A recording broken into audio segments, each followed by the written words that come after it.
July 4, 1961, 4:15 a.m. The North Atlantic Ocean, southeast of Greenland. The depth was 200 meters. The water temperature outside the hull was 2 degrees Celsius, a crushing, freezing darkness that pressed against the steel skin of the vessel with a force of 20 atmospheres. But inside the hull of the Soviet submarine K-19, the atmosphere was maintaining a deceptive calm. The ship was running silent, ghosting through the thermal layers of the ocean, hiding from the sonar nets of the NATO alliance. K-19 was not just a submarine. She was a statement of intent. She was the first of the Project 658 class known to NATO as the Hotel class. She was a nuclear-powered ballistic missile submarine, a leviathan of black steel displacing 4,000 tons. Unlike her diesel-electric predecessors, she didn't need to surface to charge batteries. She could stay submerged forever, prowling the edge of the American continental shelf. And unlike previous Soviet submarines, she carried a weapon that could end civilization. 3 R-13 ballistic missiles, each tipped with a megaton-class nuclear warhead, fueled with volatile liquid propellants, standing upright in silos behind the conning tower like arrows in a quiver. Her mission, code-named Polar Circle, was ostensibly a training exercise. She was to sail beneath the Arctic ice, transit the Atlantic, and simulate a missile launch against targets in the Soviet Union. But the real mission was psychological. Nikita Khrushchev, the Soviet premier, had ordered this patrol for one reason: fear. The Americans had deployed their George Washington-class submarines, capable of hitting Moscow from the ocean. Khrushchev needed to prove that he could hold New York and Washington hostage in return. So on this quiet morning in July, while the United States was preparing to celebrate Independence Day with fireworks and parades, 139 Soviet sailors were sitting on the bottom of the Atlantic, babysitting 2 nuclear reactors that were the most advanced and the most dangerous machines the USSR had ever built. But among the crew, there was no sense of triumph.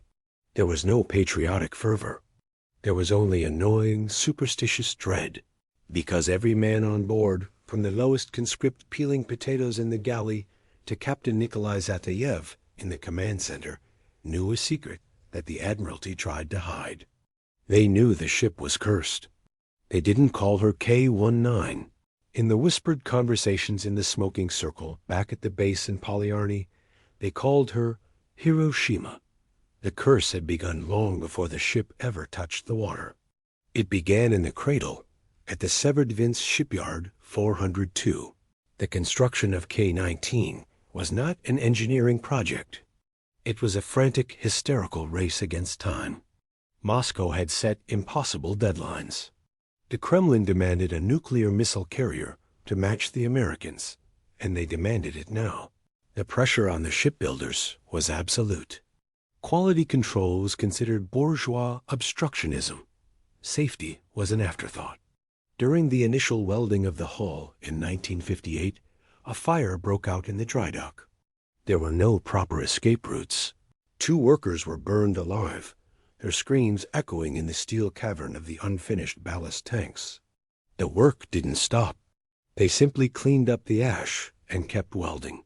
Months later, 6 women were assigned to glue the rubber acoustic coating to the inside of the water tanks. This rubber was designed to absorb sonar pings, making the ship stealthy. But the glue was toxic. The ventilation in the tank was non-existent. The women were overcome by the fumes. They weren't just sickened, they were asphyxiated. All 6 died. The shipyard manager quietly replaced them and ordered the next shift to work faster. The death toll continued to mount like a sacrificial tally. An electrician was crushed to death when a missile silo hatch was closed accidentally while he was inspecting the wiring. A senior engineer slipped on an icy gangplank, fell between the dry dock wall and the hull, and was ground to pieces. By the time the ship was ready for launching in 1959, 10 people had already died building her. The sailors looked at the keel and saw blood. Then came the christening. It is a maritime tradition as old as sailing itself. A bottle of champagne is smashed across the bow of a new ship to bless her journey. By custom, a woman does the honors. But the Soviet Navy, aggressively atheist and eager to strip away the superstitions of the past, decided that a man should do it. They selected a high-ranking officer, Captain 3rd Ranked V.V. Panov. The K-19 stood on the slipway, a massive black monolith draped in red banners. The shipyard workers and the crew stood in formation. The band played.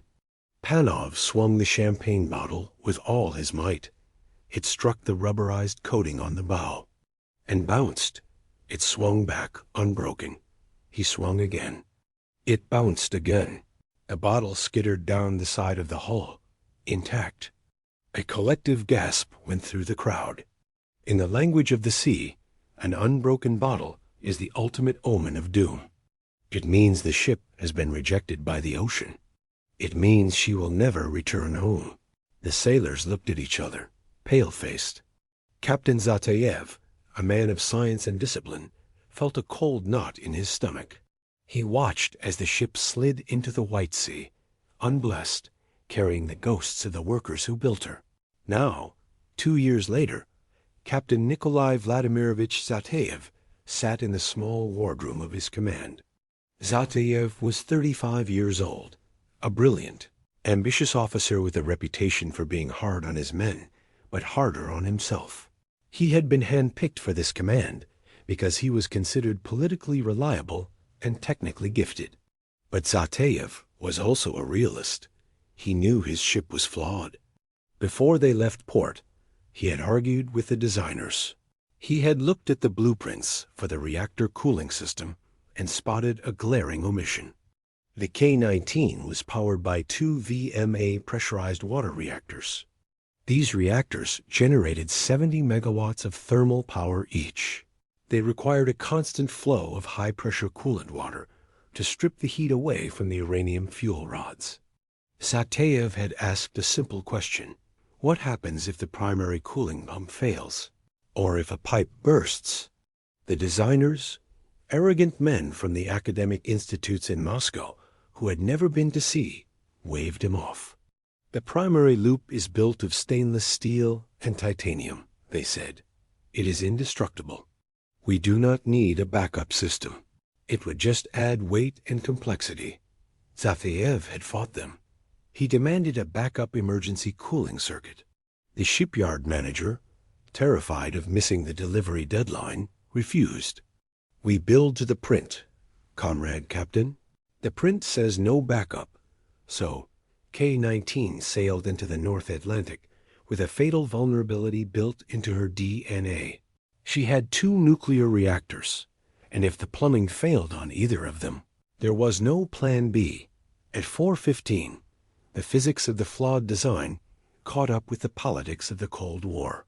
In the starboard reactor compartment VA, a tiny defect in a weld, perhaps caused by a tired worker rushing to finish a shift 3 years earlier, finally gave way. The pipe was part of the pressure sensing line for the primary cooling loop. It was subjected to 200 atmospheres of pressure. The failure was instantaneous. The pipe didn't leak. It severed. The pressure in the starboard reactor's primary loop dropped from 200 atmospheres to 0 in seconds. Inside the reactor vessel, the physics of disaster unfolded at the speed of light. The coolant water, which had been kept in a liquid state only by the immense pressure, instantly flashed into steam. It expanded violently, but steam is a gas, and gases are terrible conductors of heat compared to liquids. The steam bubbles coated the fuel rods, insulating them. This is known as film boiling. The uranium fuel rods were no longer transferring their heat to the water. They were keeping it. In the control room, compartment 2, the silence was shattered by the klaxon. It was a sound that drills into the brain. A-ree, the radiation hazard alarm. Lieutenant Boris Korchilov, the 20-year-old officer in charge of the reactor control group, stared at his panel. The instrument readings were impossible. The pressure gauge for the starboard loop was dead at 0. The coolant flow rate was 0, but the temperature gauge was moving. Reactor temperature rising. Korchilov shouted into the intercom. Primary loop pressure failure. We have lost coolant. Captain Zateyev sprinted from his cabin to the control center. He found a scene of controlled chaos. The men were trained, but they were trained for fires or floods, not for this. Scram the reactor. Zateyev ordered. Drop the control rods. Rods are dropping. Korchilov replied. The control rods made of boron, which absorbs neutrons, slammed into the reactor core. This stopped the fission reaction. The fire was technically out. The reactor was no longer generating power. But Zateyev knew enough nuclear physics to know they weren't safe. A nuclear reactor is not like a car engine. You can't just turn it off. Even after the fission stops, the radioactive byproducts inside the fuel rod's strontium, cesium, iodine continue to decay. This decay produces heat, massive amounts of heat. It is called decay heat. Normally, the coolant pumps keep running after shutdown to carry this heat away until the core cools down. But there was no coolant, and there was no pressure. Temperature is 140 degrees ... 160. 180 ... single quotes. Korchilov's voice was steady, but his eyes were wide. Where is the pressure? Zateyev demanded. Why is it 0? Rupture in the primary loop, Comrade Captain. All the coolant has flashed to steam. We are dry. The realization hit Zateyev like a physical blow. The core was dry. The uranium was heating up, self-immolating. What is the critical temperature? Zateyev asked the chief engineer, Anatoly Kozyrev. Kozyrev was looking at his slide rule, his face ashen. The fuel cladding is a zirconium alloy, he whispered. It begins to deform at 1,000 degrees Celsius. If it melts, the uranium drops to the bottom of the vessel. We will have a China syndrome. It will burn through the hull. And then the molten fuel hits the ocean water. Steam explosion. It will tear the stern off the ship. Zateyev looked at the tactical plot. They were carrying 3 R-13 missiles in compartment 4, just forward of the reactor. The warheads contained high explosives to trigger the nuclear pit. A steam explosion in the reactor room would almost certainly detonate the conventional explosives in the missiles. The math was simple. They were sitting on top of a dirty bomb. If the reactor exploded, it would scatter the plutonium from the reactor and the plutonium from the warheads across the North Atlantic. It would poison the Gulf Stream. It would be an ecological catastrophe of biblical proportions. But there was a darker possibility. The Americans. NATO listening posts were everywhere. If K-19 exploded off the coast of Greenland, the acoustic signature would look exactly like a nuclear detonation. The Americans wouldn't know it was an accident. They would think it was a first strike. They might launch in retaliation. Zateyev realized that the shaking needle on the console in front of him wasn't just measuring the temperature of a machine. It was measuring the countdown to World War III. We need water, Zateyev said. We need to get water into that core. The main pumps are useless, Kozyrev said. They are vapor-locked. We have no backup system. The designers ... single quotes. He spat on the deck. The designers left us nothing. Temperature 300 degrees, Korchilov reported. The needle was accelerating. Inside the reactor vessel, the fuel rods were beginning to swell. The zirconium cladding was starting to react with the steam, producing hydrogen gas. This was another time bomb. If the hydrogen mixed with oxygen, it would explode inside the reactor vessel. The submarine was surfacing now, breaching the gray Atlantic waves, rolling heavily. Zateyev grabbed the microphone for the ship-wide intercom. He had to tell the crew. He couldn't lie to them. Comrades, his voice boomed through the steel compartments. We have had a failure in the starboard reactor. The situation is critical. We are fighting for the ship. We are fighting for our lives." He put the mic down and turned to his officers. The smell of fear in the room was palpable, a sour, metallic scent. "We cannot fix the pipe," Kozyrev said. "It is inaccessible, but ... He hesitated. He looked at the schematic of the ship's plumbing. "There is a service line connected to the fresh water tanks. If we can cut into the primary cooling loop and weld a new pipe from the water tanks ... we could use the onboard reserve pump to force drinking water into the reactor." "Weld a pipe?" Zateyev asked. "Inside the reactor compartment?" "Yes." "What are the radiation levels in there?" Kozyrev looked at the remote sensor. "The gauge is pegged at 500 Röntgens. It is likely much higher. Maybe 10 times higher." Single quotes. Silence descended on the control room. Every man there knew what that meant. 500 Röntgens is a lethal dose. To enter that room was not dangerous. It was suicide. It was walking into the open core of a nuclear reactor while it was melting down. "We have no protective gear," Zateyev said quietly. "We have no lead suits. Just the chemical raincoats." "Yes, Comrade Captain." Zateyev looked at Korchilov.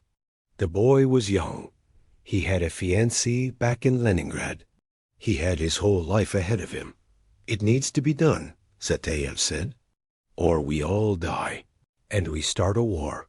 He looked at his officers. He wasn't asking for volunteers to repair a machine.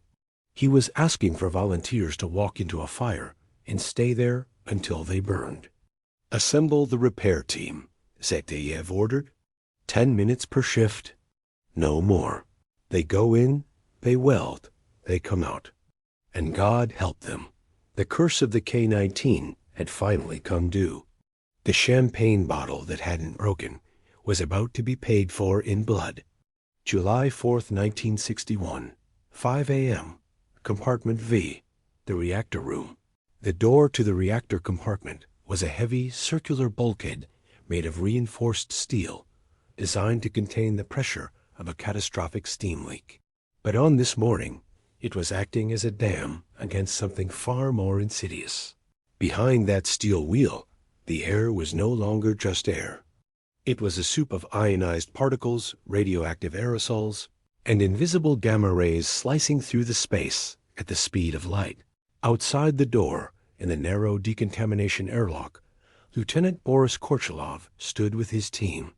He was accompanied by 2 enlisted men, Yuri Ordokin, a welder, and Evgeny Kashenkov.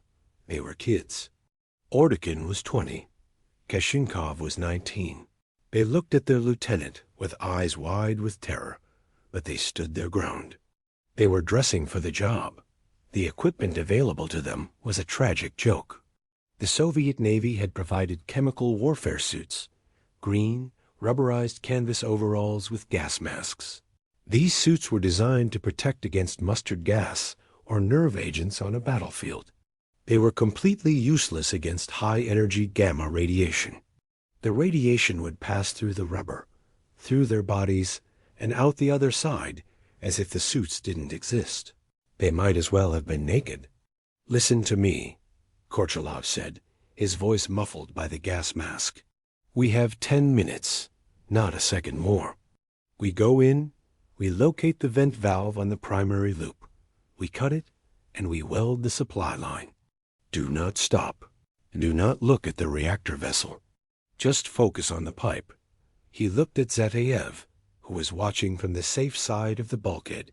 Zateyev nodded, a curt, grim gesture. It was the nod of a father sending his sons to the executioner. "Open the door," Korchilov ordered. The wheel turned. The heavy steel swung back. A hiss of escaping steam hit them, carrying a smell that sailors of the nuclear age dread above all others, the smell of ozone. It is the scent of the air itself burning, ionized by massive radiation. They stepped inside. The environment in compartment V was hellish. The temperature was over 60 degrees Celsius, 140 degrees Fahrenheit.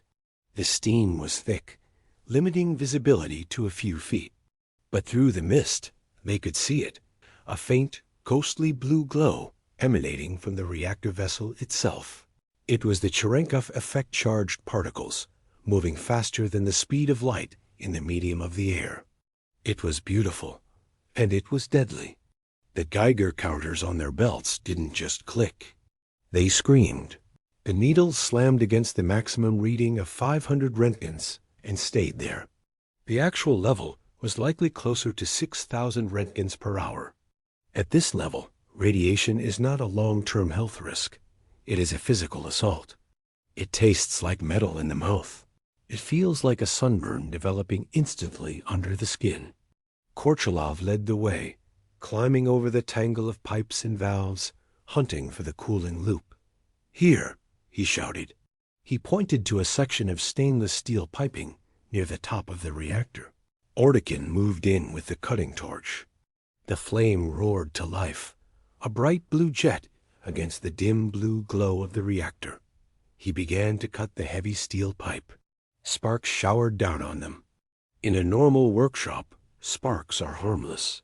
Here, every spark was a radioactive particle. As they worked, the invisible fire began to consume them.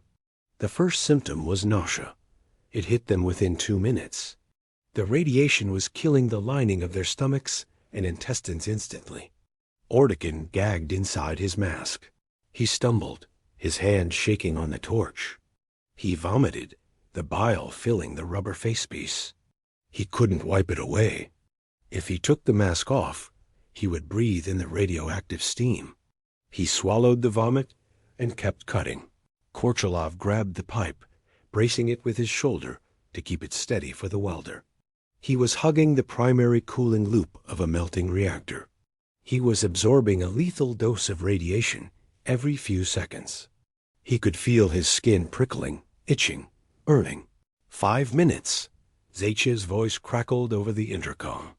Hurry! The pipe was cut. Now came the welding. They dragged the heavy copper supply line, which they had cannibalized from the ship's water system, into position. Ordekin struck the arc. The welding rod hissed and spat. The weld had to be perfect. If it leaked, they would fail. If it burst, they would be scalded to death. Ordekin was shaking violently now. His central nervous system was misfiring. His vision was blurring. Korchilov guided his hands, holding the torch steady. Almost there, Yuri. Almost there. At 9 minutes, the weld was finished. It was ugly, rough, and covered in slag, but it held. Korchilov screamed. They stumbled back toward the door, half-blind, choking on their own sickness. They fell into the airlock. The heavy door slammed shut behind them, and the wheel spun, sealing the beast back in its cage. When the decontamination team stripped the suits off them, the sight silenced the room. In 10 minutes, the 3 men had been destroyed. Their faces were swollen, their eyes bloodshot and bulging. Their skin had turned a deep, angry red to nuclear tan and was already beginning to blister. They couldn't stand. They collapsed onto the deck, retching dryly, their bodies empty of fluid. Zateyev looked at them, and he knew that he had just killed them. But the job wasn't done. The weld was just the first step. They needed to install the rest of the pipework. Second team. Zateyev ordered. 3 more men stepped forward. They had seen Korchilov come out. They saw the vomit on the deck. They saw the burns. And they stepped into the suits anyway. This cycle of sacrifice continued for 2 hours. 9 men in total entered the reactor compartment. They were the suicide squad. They built a cooling system out of scrap metal and courage, working in a radioactive forge. Finally, the pumps were engaged. The fresh water from the storage tanks surged through the new pipe and hit the reactor core. In the control room, everyone watched the temperature gauge. It held steady. Then it twitched. Then, miraculously, it began to drop 300 degrees. 280. 250. It's working, Kozyrev whispered. The core is cooling. A cheer went up, a release of tension that was almost hysterical. Men hugged each other. They had done the impossible. They had stopped the meltdown. But the K-19 had one more trap to spring. The new cooling system was crude. The pipe they had welded was not designed for high pressure. As the water cycled through the reactor core, it picked up radioactive isotopes fission products leaking from the damaged fuel rods. This now highly radioactive water circulated back through the makeshift pipe, and the pipe leaked. It wasn't a rupture, just a hiss of steam from a bad seal. But that steam was carrying the death of the ship. The ventilation system, which had been left running to keep the machinery cool, sucked up this radioactive aerosol and blew it through the ducts. Within minutes, the radiation alarms in every compartment of the ship began to scream. Aree, aree, aree. It wasn't just compartment I anymore. It was the control room, the torpedo room, the galley, the sleeping quarters. The radiation was everywhere. It was in the air they breathed. It was settling on their food, on their clothes, on their skin. The ship had become a radiological tomb. Panic, which had been held at bay by the focus of the repair, now began to claw at the minds of the crew. The temperature inside the submarine was soaring. The air conditioning had failed. It was 50 degrees Celsius, 122 degrees Fahrenheit, in the forward compartments. Men stripped down to their underwear, sweating profusely, which only dehydrated them faster. Then came the sickness. It wasn't just the repair team anymore. Men on the bridge watch began to vomit. Men in the engine room felt their hair falling out. A creeping lethargy, a terrible weakness settled over the crew. They lay in the corridors, too weak to move, waiting to die. And in this atmosphere of delirium, the discipline of the Soviet Navy began to fracture. Captain Zateyev was in the control room, trying to navigate. The radio was still broken. They were alone. He noticed a group of officers huddled in the corner, whispering. At their center was the Zampolit, the political officer. In the Soviet system, the Zampolit was the eyes and ears of the party. He held equal authority to the captain on matters of ideology, and this Zampolit was terrified. He approached Zateyev, sweat dripping from his face. "Comrade Captain," he said, his voice shaking, "we cannot survive this. The men are dying. We must evacuate." "Evacuate to where?" Zateyev asked. "We are in the middle of the Atlantic. There is land." The Zampolit pointed to the chart.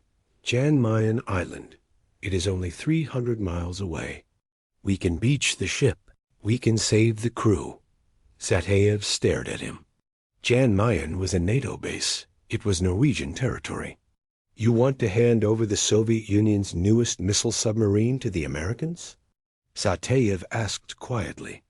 "You want to give them the encryption codes? The warheads? The reactor?" "I want to save the lives of the Soviet sailors," the Zampolit shouted. "To hell with the secrets. We are cooking alive in here." The officers behind him murmured in agreement. Zateyev saw the look in their eyes. It was the look of mutiny. They were desperate men, driven mad by radiation and fear. They were thinking about their wives, their children. They didn't care about the Cold War anymore. Zateyev knew that there were small arms on board. In the officers' mess, there was a locker containing a K-47 assault rifles and Makarov pistols, intended for boarding actions or repelling boarders. If the Zampolit and his faction got those weapons, they would take the ship. They would beach it on Jan Mayen, and Zateyev would be executed as a traitor or worse. The Americans would capture the vessel intact. Zateyev made a split-second decision. He signaled to Warrant Officer Ryzikov, a massive, loyal bear of a man who was the chief of the torpedo room. Zateyev whispered an order. "Go to the armory. Now, take every weapon, every rifle, every pistol. Put them in a sea bag, and then, Comrade Captain, throw them overboard." Ryzikov didn't blink. He disappeared. 10 minutes later, Zateyev heard a splash off the port side. The K-19 was now disarmed. Zateyev turned back to the Zampolit. He pulled his own service pistol, one of the only 5 he had kept, and laid it on the chart table. "There will be no beaching," Zateyev said, his voice cold steel. "We will not surrender this ship. If we die at sea. Anyone who tries to change course will be shot. By me." As Zampollet looked at the pistol, he looked at Zateyev's face. He saw the absolute resolve of a man who had already accepted his own death. The mutiny dissolved before it could begin. The officers slumped back to their stations. But the situation was desperate. They were drifting. The reactor was cool, but the radiation levels were still lethal. Through the periscope, Zateyev could see the horizon, and what he saw made his blood run cold. A silhouette. Gray, sharp, angular. It was a U.S. Navy destroyer. The Americans had found them. They had been tracking the noise of the K-19. Now they were circling like sharks.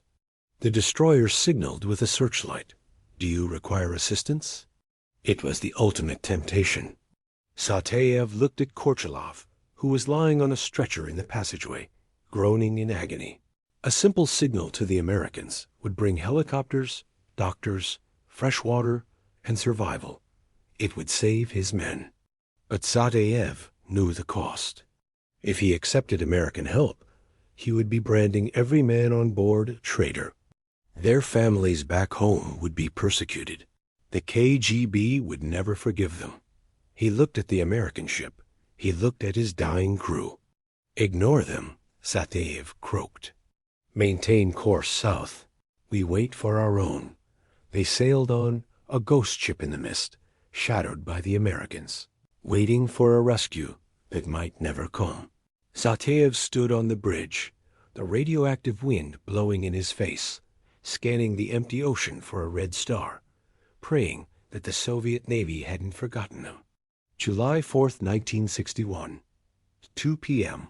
The North Atlantic. The K-19 was no longer a warship. She was a floating mausoleum.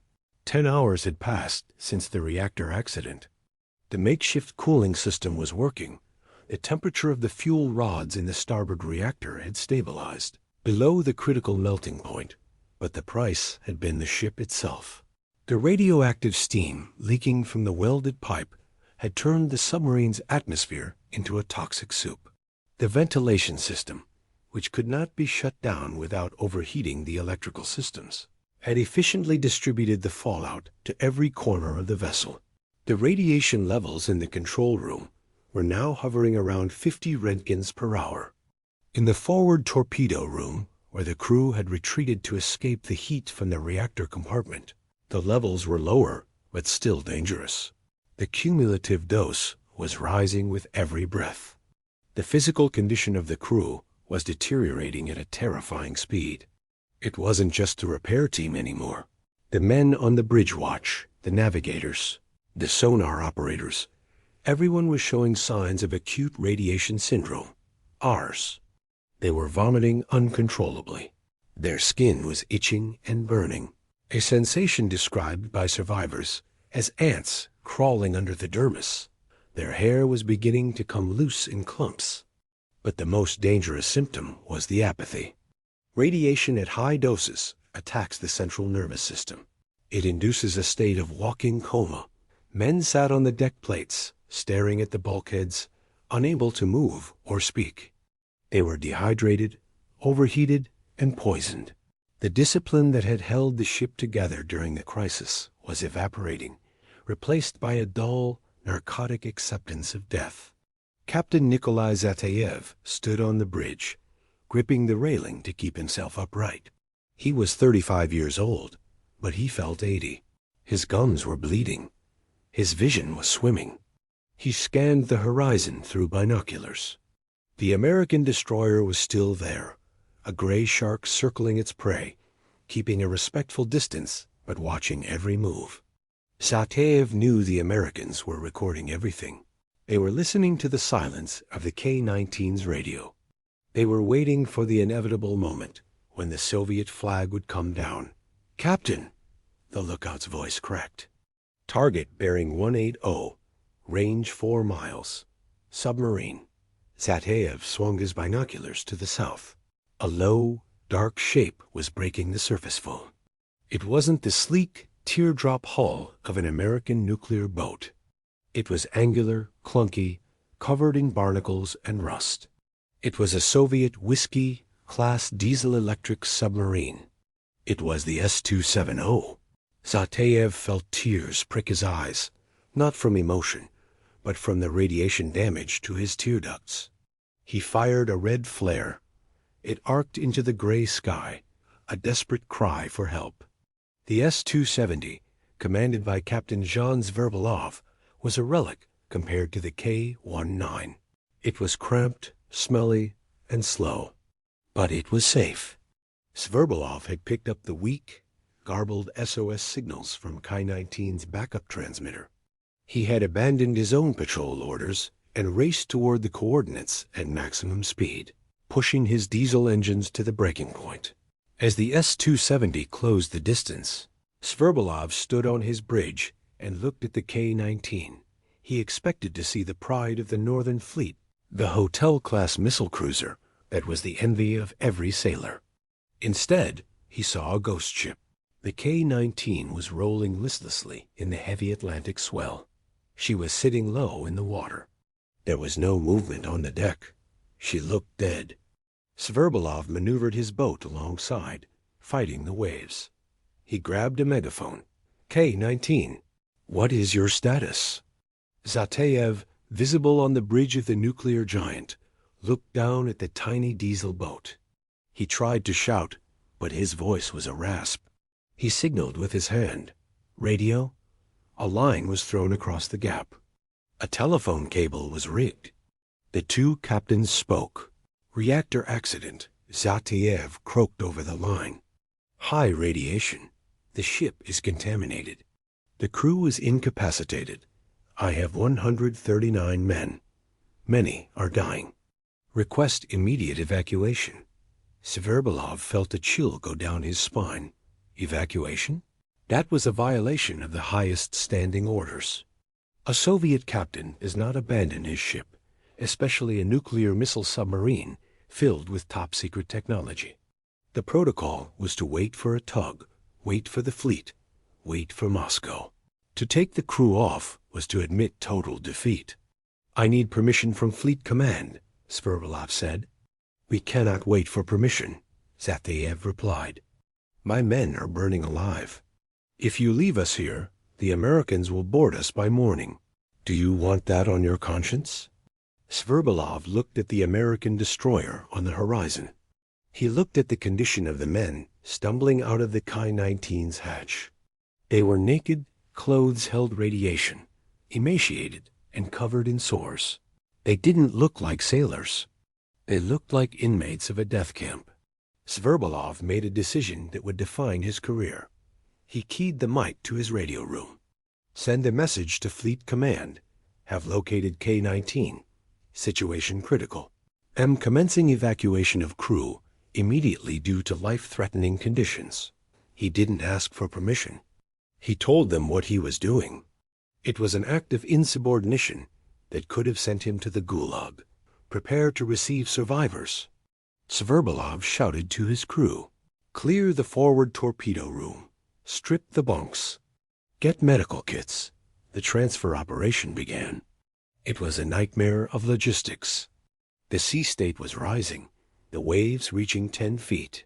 The two steel hulls ground against each other with the sound of screaming metal, threatening to crush anyone who fell between them.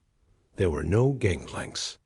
They had to use a breeches buoy, a canvas harness on a rope, to swing the men across the gap one by one. The first to be transferred were the walking wounded. They came across the line, shivering uncontrollably in the cold wind. As they landed on the deck of the S-270, the diesel crew recoiled. The survivors glowed with a sickly pallor. They smelled of ozone and vomit.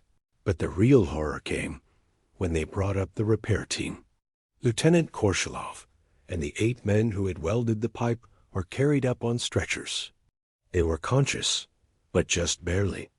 Their appearance was so shocking that hardened sailors on the S-270 wept openly. Their faces were swollen into unrecognizable pumpkins. Their eyes were swollen shut. Their skin had turned black and was peeling off in large, wet sheets, exposing the raw flesh underneath. They were screaming in low, gurgling moans every time the stretcher bumped against the railing. "Do not touch them," Zateyev warned Sverdlov. "They are radioactive. Use gloves. Keep them isolated."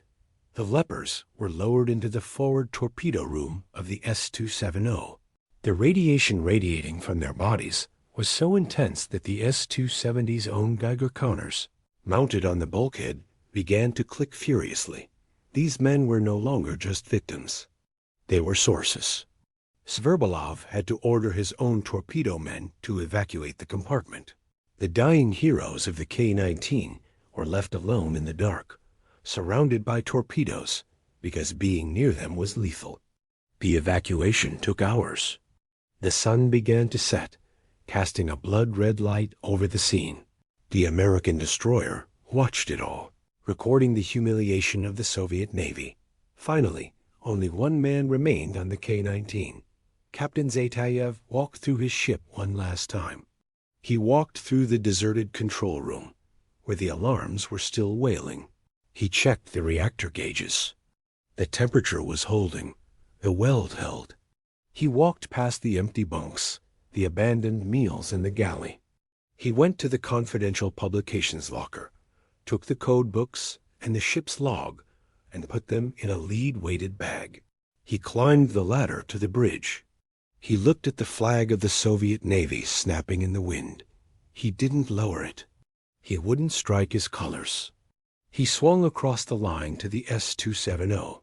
As his boots hit the deck of the diesel boat, he collapsed. He had absorbed enough radiation to kill a horse, but his will had kept him upright until his crew was safe. Sverdlov caught him. "We have them, Nikolai." "We have them all. The ship," Zateyev whispered. "Don't let them take the ship. We will torpedo it if we have to," Sverdlov promised. The S-270 pulled away. She was dangerously overloaded.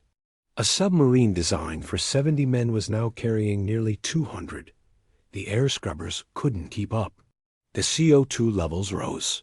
The heat was stifling, and the radiation from the survivors was slowly contaminating the rescuer. The S-270 was becoming a dirty ship just by carrying them. Sverdlov ordered his own crew to strip naked and give their clothes to the K-19 survivors. He ordered his cook to make soup for men who had no stomach linings left to digest it. As they steamed south, leaving the K-19 drifting alone in the twilight, a message came in from Fleet Command. Moscow had finally woken up. To S-270, do not return to base. Proceed to Rendezvous Point 7. Transfer survivors to surface ships. Maintain radio silence. Regarding nature of accident, they were not being welcomed home. They were being quarantined. Back on the K-19, the ghost ship sailed on. Without a helmsman, she drifted with the current. The reactor hummed quietly, the radioactive water cycling through the veins of the ship. She was a technological marvel, turned into a floating sarcophagus. But she wasn't quite alone. The Americans were still there. And now, a Soviet tugboat was racing from Murmansk to claim the prize before the NATO salvage teams could get a line on her. The K-19 had survived the meltdown, but the battle for her secrets was just beginning. And in the torpedo room of the S-270, Boris Korchilov opened his eyes. He couldn't see, his corneas were burned, but he could hear the thrum of the diesel engines. He grabbed the hand of the man next to him, Yuri Ortigan. "Did we fix it?" Korchilov whispered through cracked, bleeding lips. "Yes, Lieutenant," Ortigan rasped. "We fixed it." "Good," Korchilov said. "Then it was worth it." He closed his eyes and drifted into the coma from which he would never wake. July 7th, 1961. The Kola Peninsula. The diesel submarine S-270, heavy and reeking of sickness, did not return to the main submarine pens at Polyarny. It was ordered to a remote pier in a secluded inlet, far from the prying eyes of the other crews. As the ropes were thrown to the dock, the survivors of the K-19 did not see a welcoming committee of admirals and bands. They saw a cordon of soldiers with Kalashnikovs and men in full-body rubber hazmat suits, their faces hidden behind respirators. The evacuation of the wounded was conducted with the efficiency of a crime scene cleanup. The lepers, Lieutenant Korchilov, and the repair team were brought out first. They were no longer walking. They were carried on stretchers wrapped in plastic sheeting to prevent their flaking skin from contaminating the pier. They were loaded directly onto waiting trucks, which drove them to a nearby airfield. A pressurized military transport plane was waiting, engines running, to fly them to Moscow. They were not going to a naval hospital. They were going to the Institute of Biophysics, known cryptically as Clinic Number 6. This was a facility that didn't officially exist. It was the place where the Soviet state sent the human debris of its nuclear, programmed the scientists who mixed the wrong beaker, the technicians who stood too close to the flash. It was a place of silence and death. The rest of the crew, including Captain Zateyev, were stripped of their clothes, scrubbed with stiff brushes and chemical solvents until their skin bled, and then quarantined in a naval barracks. Their uniforms, their personal letters, their photos of wives and children, everything was confiscated and burned. The radiation was on everything. The K-19 had erased their identities. In Moscow, on the 8th floor of Clinic Number 6, Boris Korchilov was dying. The medical progression of acute radiation syndrome, ARS, at a dose of 6,000 Roentgens is a gruesome dismantling of the biological machine. It happens in phases. First comes the walking ghost phase, the latent period. For a day or two after the initial nausea, the patient feels surprisingly better. The vomiting stops. They can sit up, eat, even joke. It is a cruel physiological lie. During this time, the radiation has already killed the stem cells in the bone marrow. The body is no longer producing white blood cells to fight infection, platelets to clot blood, or red blood cells to carry oxygen. The patient is a dead man walking. His body just hasn't realized it yet. Korchilov had his moment of false hope. His fiancée was allowed to visit him. She sat by his bed, wearing a mask. The doctors had warned her, do not touch him, do not kiss him. He is radioactive. She watched him smile weakly. He told her about the weld. He told her he was tired, but felt okay. He talked about their wedding, planned for the autumn. Then the latent period ended, and the terminal phase began. It started with the skin. The nuclear tan turned into necrosis. The skin on Korchilov's hands and face turned black and began to slough off in wet sheets. His hair fell out on the pillow. Then came the internal hemorrhaging. Without platelets, his blood couldn't clot. He began to bleed from his gums, his nose, his eyes. His digestive tract, stripped of its lining, dissolved. He was rotting from the inside out. The pain was total. Morphine barely touched it. He remained conscious, trapped in a disintegrating body. In his delirium, he shouted orders to Ordokin and Kashenkov, telling them to hold the torch steady, asking if the pressure was holding. He died on July 10, 1961, 6 days after the accident. He was 20 years old. Yuri Ordokin followed him hours later. Then Evgeny Kashenkov, then the others. Semyon Penkov, Nikolai Savkin, Valery Karatonov. One by one, the men who had walked into the fire succumbed to the invisible burns. The disposal of their bodies presented a unique problem for the state. They were so radioactive that they constituted a biological hazard. They couldn't be cremated. The smoke would be radioactive. They couldn't be buried in the ground. They would contaminate the water table. The solution was brutal in its practicality. The bodies were placed in wooden coffins. Those wooden coffins were then placed inside heavy coffins made of zinc and lead. The lids were not nailed shut. They were soldered with a blowtorch. A small window was left in the lead box. just over the face, but even that was covered before burial. They were transported in secret trucks to the Kosminskoye Cemetery on the outskirts of Moscow. A remote section of the graveyard had been cordoned off. The families were allowed to attend, but they were surrounded by KGB agents. They were given strict instructions. Do not talk about this. Do not tell the neighbors how he died. If anyone asks, it was an electrical accident or a heart attack. The death certificates were falsified. For Boris Korchilov, the cause of death was listed as acute cardiac insufficiency. The Soviet Union was preparing to launch Vostok 2 into space. It could not admit that its nuclear flagship was a failure. The heroes were buried in silence, their graves marked with simple stones, their sacrifice erased from the record. Back in Polyarny, Captain Nikolai Zateyev was facing a different kind of death. He was brought before a naval commission of inquiry. The admirals were furious. The K-19 was a wreck, contaminating the harbor. The Americans had seen the evacuation. The prestige of the fleet was in tatters. They needed a scapegoat. Zateyev stood before the commission, pale, emaciated, his hair thinning from radiation. They accused him of panic. They accused him of destroying state property by welding unauthorized pipes. They asked him why he hadn't stayed submerged.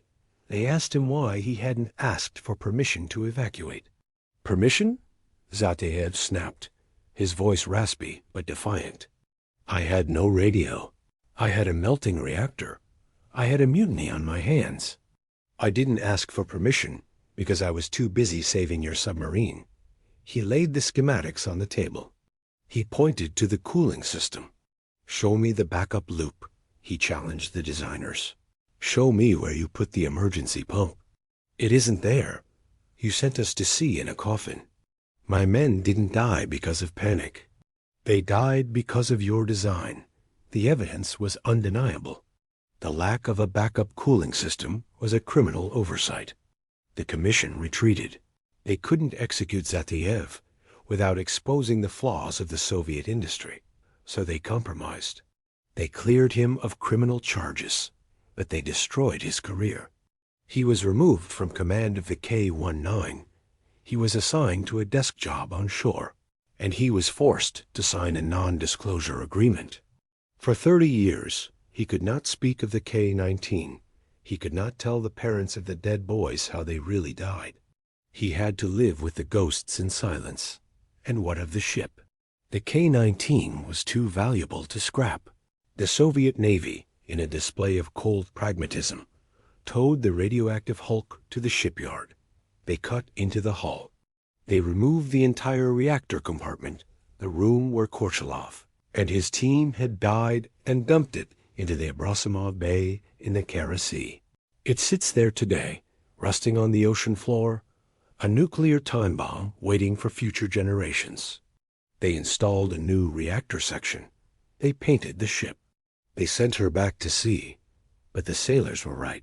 The ship was cursed. The nickname Hiroshima stuck. In November 1969, the K-19 collided with the American attack submarine USS J-20 in the Barents Sea. The impact destroyed the sonar array of the K-19 and nearly breached the pressure hull. She limped home, battered. In February 1972, tragedy struck again. The K-19 was patrolling off Newfoundland. A hydraulic line burst in compartment 9, spraying oil onto a hot filter. A fire erupted. The automatic fire suppression system failed. The fire raged for weeks. The ship surfaced, and a rescue operation was launched in the middle of a gale. This time, 28 sailors died, some burned, some suffocated, some trapped behind sealed bulkheads waiting for rescue that came too late. Once again, the ship survived. Once again, the men died. The K-19 was finally decommissioned in 1990. She sat in a scrapyard in Polyarny, a rusting orange carcass, waiting for the cutting torches. But by 1990, the world had changed. The Berlin Wall had fallen. The Soviet Union was collapsing.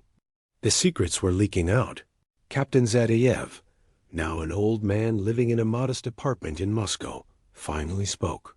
He wrote his memoirs. He tracked down the other survivors. He contacted the families of the lepers. He told Korchilov's fiancée, now a woman in her 50s, the truth about those 10 minutes in the fire. In 2006, something remarkable happened. Former Soviet President Mikhail Gorbachev nominated the crew of the K-19 for the Nobel Peace Prize. His reasoning was chilling. In July 1961, the tension between the U.S. and the USSR was at its peak. If the K-19 had exploded, the acoustic signature would have looked like a nuclear launch. The Americans, seeing a nuclear detonation near their fleet, might have retaliated. By sacrificing themselves, Gorbachev wrote, these men did not just save their ship. They prevented a third world war. The prize was not awarded, but the silence was broken. Today, in the Kuzminskoye Cemetery, there is a monument. It is a piece of black granite carved in the shape of a submarine sail breaking the ice. Underneath are the graves of Boris Korchilov, Yuri Ordigin, and the others. The lead coffins are still there, still radioactive, buried deep in the Moscow clay. The K-19 is gone, scrapped for razor blades. But the story remains as a testament to the peculiar tragedy of the Soviet sailor. They were men crushed between the indifference of their own state and the unforgiving laws of physics. When the alarm rang, they didn't fight for communism, and they didn't fight for the admiral. They fought for the man standing next to them. Nikolai Zateyev died in 1998. His final wish was to be buried not with his family, but in Kuzminskoye, next to his crew.